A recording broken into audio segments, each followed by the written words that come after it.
Here's my mini toilet again.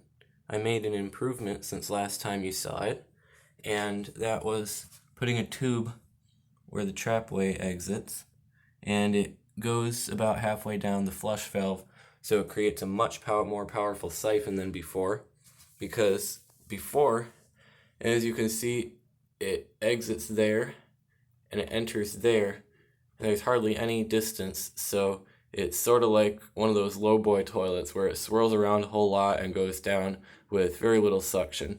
But now I'll show you guys how it flushes with this new setup.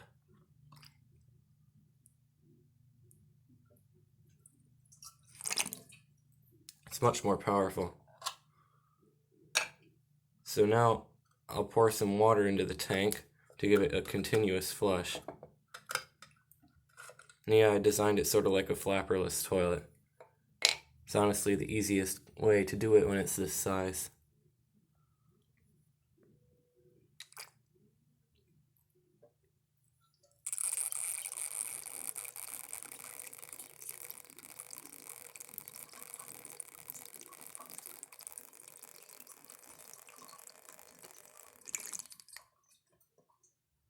Flushes sort of like a commercial toilet.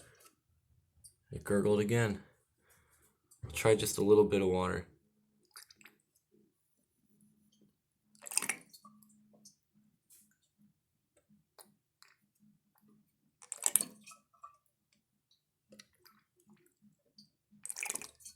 Love that gurgle. Now I'll do a bucket flush.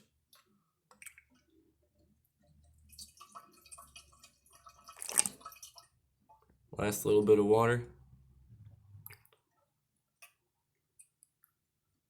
Not enough. Awesome.